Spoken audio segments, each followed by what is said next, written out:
Hi everyone, how are you? I'm fine.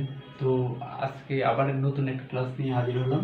আর যে ক্লাসটি মূলত আপনাদেরকে সবাইকে মূলত সাহায্য করবে, মূলত যারা অ্যাডমিশন টেস্ট, তারপর বিসিএস জব, তারপর যারা ব্যাংকের চাকরি বা বিভিন্ন প্রতিযোগিতামূলক পরীক্ষায় যারা অ্যাটেন্ড করেন, তারা মূলত প্রায় সাবজেক্টিভ ভার্বের মুখোমুখি হতে হয়।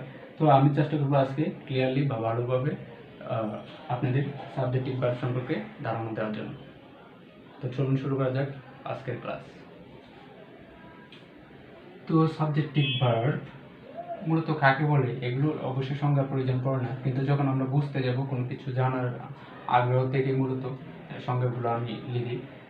তাহলে সাবজেক্টিভ ভার্ব এক ধরনের ভার্ব যার মাধ্যমে আমরা মূলত ইচ্ছা প্রকাশ করি, উপদেশ দেই, কোনো একটা বিষয়ের প্রতি জোর দিই বা গুরুত্বপূর্ণ বিষয়ে পরামর্শ প্রদান করি। আমি বলবো যে সাবজেক্টিভ ভার্বের আপাতত মনে করি যে দুইটা স্ট্রাকচার বা দুইটা গঠন যদি আপনি মুখস্থ করেন তাহলে এনাফ হবে। তাহলে subject plus subjective verb plus that, তারপরে আবার সাবজেক্ট ভার্বের বেস ফর্ম মনে রাখতে হবে, এটার কোনো পরিবর্তন হবে না, এটা বেস ফর্ম হবে, তারপরে বাকি অংশ।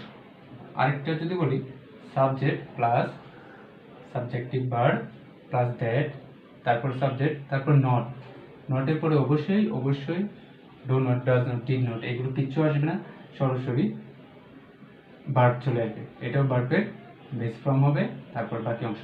মানে আমাদের সবসময় এই জায়গাটায় ফোকাস করতে হবে যে এই ভার্বের বেস ফর্ম অন্য কোনো ফর্ম হবে না, একটা ফর্মেই সবসময় একই ফর্মে হবে। এখন কখন বুঝবো যে বাক্যটি সাবজেক্টিভ ভার্ব থাকার কারণে বাক্যটি সাবজেক্টিভ সেন্টেন্স? তাহলে সাবজেক্টিভ ভার্বগুলো হলো মূলত সাবজেক্টিভ ভার্ব অনেকগুলোই আছে, কিন্তু এগুলো আমাদের নাকি মনে রাখা সম্ভব না বা সম্ভব থাকে না, মুখস্থ করলেও মুখস্থ অনেক সময় থাকে না। তাই আমি চেয়েছি সহজভাবে যাতে আপনাদেরকে ভার্বগুলো সম্পর্কে আপনারা কয়েকবার করে পড়ে নেবেন, আশা করি আইডিয়াটা চলে আসবে কোনগুলোকে সাবজেক্টিভ ভার্ব বলা হয়। তো এটা সাবজেক্টিভ ভার্বগুলো সহজে বোঝার জন্য মূলত আমি একটি শর্ট টেকনিক একটা ব্যবহার করলাম, শর্টকাট একটা টেকনিক। যেমন রূপম অর্ডার্স নিক, রূপম নিককে অর্ডার করে বা আদেশ করে। তো রূপম রূপম অর্ডার্স নিক, জাস্ট শুধু এই বাক্যটা মনে রাখবেন, তাহলে সাবজেক্টিভ ভার্বগুলো সহজে আপনারা চিনবেন।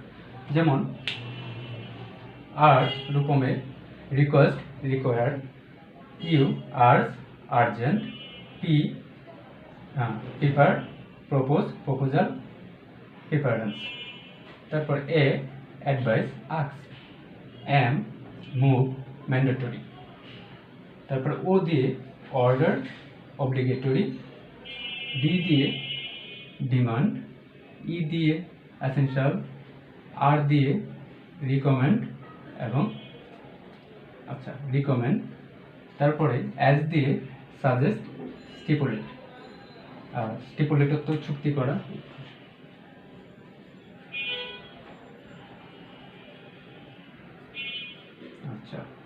তারপরে এন দিয়ে নেসেসারি, আই দিয়ে ইনসিস্ট, ইম্পর্টেন্ট, ইম্পারেটিভ,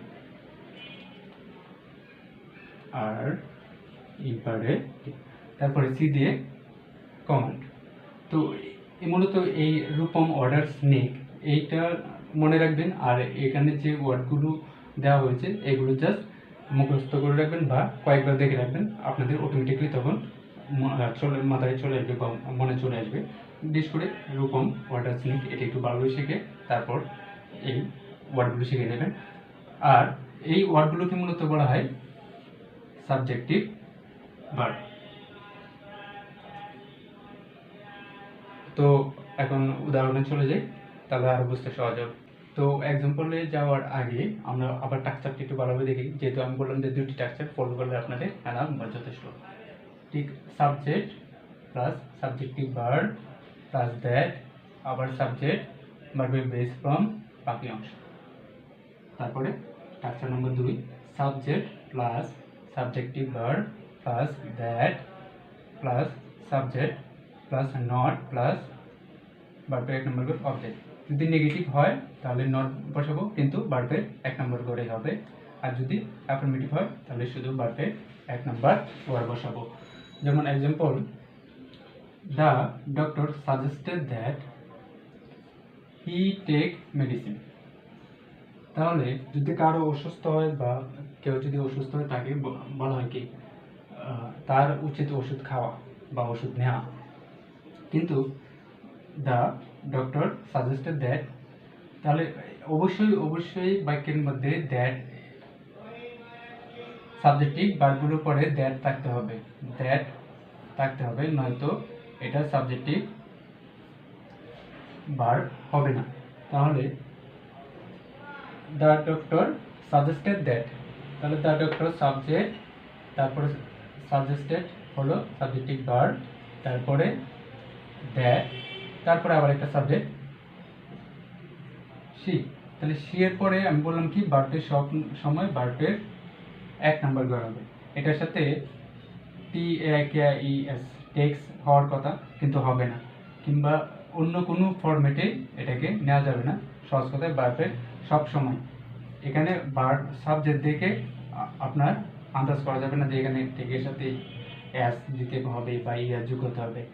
যে কোনো উই থাকুক, দে থাকুক, সে থাকুক, কারক নাম থাকুক, এখানে ভার্বের 1 নাম্বার গড়েই হবে, তাই টেক মেডিসিন। তারপরে we proposed that he not smoke in public place. তাহলে এটা আমরা বলতে পারি উই প্রপোজ দ্যাট, আমরা তাকে কি অনুরোধ করেছিলাম যে কি হি শুড নট স্মোক, তার উচিত না কি করা স্মোক ইন পাবলিক প্লেস। তাহলে যেখানে জনবহুল জায়গার মধ্যে কি করা উচিত না স্মোক, কিন্তু এখানে কিন্তু শুড বা এগুলো কিচ্ছুই ব্যবহার করা হবে না বা ব্যবহার করা যাবে না। তাই নট বসাবো, ডাজ নট, তারপর ডিড নট, তারপরে ডু নট, এগুলো কিছুই বসবে না, সরাসরি নট প্লাস ভার্বের অবশ্যই বেস ফর্ম। তারপর আবার দ্য টিচার ইনসিস্টেড দ্যাট, তাহলে শিক্ষক জোর দিল যে হি স্টুডেন্ট টেক, ভার্বের সাথে আসবে ইয়েস হবে। এগুলো আমরা কোনো সময় কেয়ার করবো না। যখন সাবজেক্টিভ ভার্বগুলো আমরা পাবো, সাজেস্টেড, প্রপোজ, ইনসিস্ট, ইম্পারেটিভ, তারপরে অ্যাডভাইসেস, তারপরে এসেনশিয়াল, রিকোয়েস্ট, এগুলো যখন আমরা পাবো তখন অবশ্যই পরে সাবজেক্টের পরে ভার্বে কখনো অ্যাজ বাই ইয়াস, আইএনজি যোগ, হ্যাড প্লাস ভার্ব, এগুলো কিচ্ছু হবে না, সরাসরি শুধু ভার্বের 1 নাম্বার গড় হবে। যেরকমই বাক্য দেখাক বা মিলতেছে না মনে হয়, এগুলো আপনি কেয়ার করবেন না। আপনার কেয়ার করতে হবে যে সাবজেক্টিভ ভার্বগুলো থাকলে এরপরে যদি অবশ্যই দ্যাট থাকে তাহলে ভার্ব হবে বেস ফর্ম, এটার কোনো পরিবর্তন হবে না। বা যে সি আছে বলে টেক্সট দিব, হবে না, একবারে ক্লিয়ার কাট, শুধু যা আছে তাই বেস ফর্ম যেটাই হবে। তারপরে সে টু advises me that I study regularly, তাহলে এই যে আই অ্যাডভাইসেস সাবজেক্টিভ ভার্ব, তারপরে দ্যাট, তারপরে আই সাবজেক্টের পরে যখন ভার্বটা হবে সেই ভার্ব হবে বেস ফর্ম। আচ্ছা, তারপর ইট ইজ এসেনশিয়াল দ্যাট, এই যে এসেনশিয়াল আছে, তারপর দ্যাট, তারপর দিয়ে থাকলে যে অবে, ও বি অবে দেয়ার প্যারেন্টস, তাহলে এটা খুবই গুরুত্বপূর্ণ, তাদের বাবা মাকে মান্য করা। আবার he request me that, he request us we not, এই যে বললাম not, do not, does not, did not, should not, could not, এগুলো কিচ্ছু বসবে না।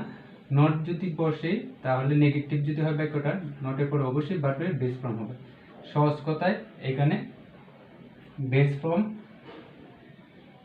নেগেটিভ হলে নট প্লাস ভার্বের বেস ফর্ম।